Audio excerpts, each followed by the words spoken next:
Praise the Lord. सबको जय मसीह की। परमेश्वर ने आज एक और बेहतरीन दिन दिए, अच्छा दिन दिए। परमेश्वर को बहुत बहुत धन्यवाद देते हैं। वचन के लिए प्रार्थना करेंगे।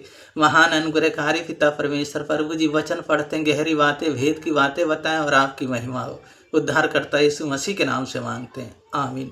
वचन पढ़ेंगे मत्ती 9 अध्याय, उसका 9 पद से 13 पद तक। वहां से आगे बढ़कर यीशु ने मत्ती नामक एक मनुष्य मसूल की चौकी पर बैठे देखा और उससे कहा, मेरे पीछे हो ले। वे उठकर उसके पीछे हो लिया। जब वे घर में भोजन करने के लिए बैठा तो बहुत से मसूल लेने वाले और पापी आकर यीशु और उसके चेलों के साथ खाने बैठे। ये देखकर फरीसियों ने उसके चेलों से कहा, तुम्हारा गुरु मसूल लेने वाले पापियों के साथ क्यों खाता है? ये सुनकर यीशु ने उससे कहा, वेद भले चंगों के लिए नहीं परंतु बीमारों के लिए अवश्य है। इसलिए तुम जाकर इसका अर्थ सीख लो। मैं बलिदान नहीं परंतु दया चाहता हूँ, क्योंकि मैं धर्मियों को नहीं परंतु पापियों को बुलाने आया हूँ। इस वचन को पढ़े जाने को परमेश्वर आशीष दे। यीशु के पीछे चलना, पहली बात उनका अनुसरण करना। जब यीशु मसीह जी वहाँ पहुँचे, 9 में है, वे आगे बढ़कर यीशु ने मत्ती नामक एक मनुष्य को मसूल की चौकी पर बैठे देखा और उससे कहा, मेरे पीछे हो ले। वे उठकर उसके पीछे हो लिया।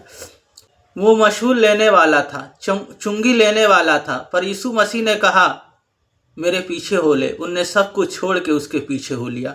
तो उनने अनुसरण किया यीशु मसीह का। यीशु मसीह की उनने बात माना। इसी तरह हमें बात को मानना, यीशु मसीह की जो वचन है, वचन के अनुसार अपने जीवन को जीना है। अपने जीवन को उनको हमें सौंप देना। जब हम उनको अपने जीवन को सौंप देते हैं तो वो हमारे जीवन को चलाते हैं। तो हमें क्या करना है? हमें अपने जीवन को उनको सौंप देना है। तो यीशु मसीह के अनुसार अपने जीवन को जीना है हमें। 10 में, जब वह घर में भोजन करने के लिए बैठा तो बहुत से मसूल लेने वाले और पापी आकर यीशु और उसके चेले के साथ खाने बैठे। 11 में, देखकर फरीसियों ने उसके चेलों से कहा, तुम्हारा गुरु मसूल लेने वाले और पापियों के साथ खाता पीता है। कहते हैं तुम्हारा गुरु तो पापियों के साथ और खाता है और पीता है, और तुम्हारा गुरु पापियों के साथ रहता है। तो ऐसे करके सब शास्त्री और फरीसी उन पे दोष लगाने लगे। 12 में, ये सुनकर यीशु ने उससे कहा, वेद भले चंगों के लिए नहीं परंतु बीमारों के लिए अवश्य है। वेद जो होता है वो भले चंगों के लिए नहीं, बीमारों के लिए वेद यीशु मसीह कहते हैं। यीशु मसीह हमारे लिए आए जो हम गुनाहों और पापों में थे। 13 में, इसलिए तुम जाकर इसका अर्थ सीख लो। मैं बलिदान नहीं परंतु दया चाहता हूँ, क्योंकि मैं धर्मियों को नहीं परंतु पापियों को बुलाने आया हूँ। तो हम यहाँ वचन हमें बताता है, यीशु मसीह जी बलिदान नहीं चाहते, किसी जानवरों का बलिदान नहीं चाहते, कोई धन दौलत नहीं चाहते। वो हमसे सिर्फ दया चाहते हैं। दूसरी बात है दया। दया हम करते रहें और परमेश्वर की महिमा करते रहें। दया हम दूसरों पे दिखाएं, दूसरों से प्रेम करें, हम परमेश्वर की आराधना करें हम।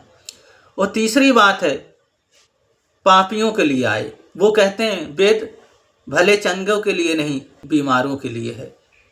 वो कहते हैं मैं धर्मियों के लिए नहीं आया, पापी के लिए। हम पापी थे, पापी के लिए आए। हम उन पापों से हमें उन्होंने बचाया। पहली बात है हमें उनका अनुसरण करना, उनके अनुसार अपने जीवन को जीना है। दूसरी बात है हमें दया करना, प्रेम करना है दूसरों से।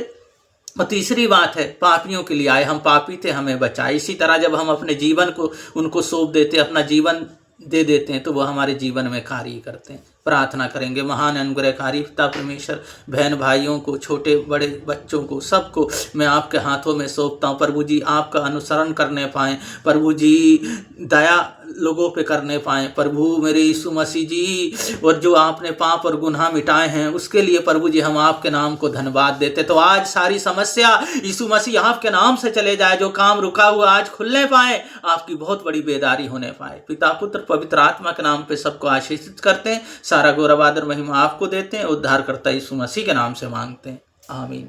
वचन के अनुसार जीते रहें, परमेश्वर की महिमा करते रहें। परमेश्वर आप लोगों को बहुत बहुत बलेश करें। सबको जय मसीह की।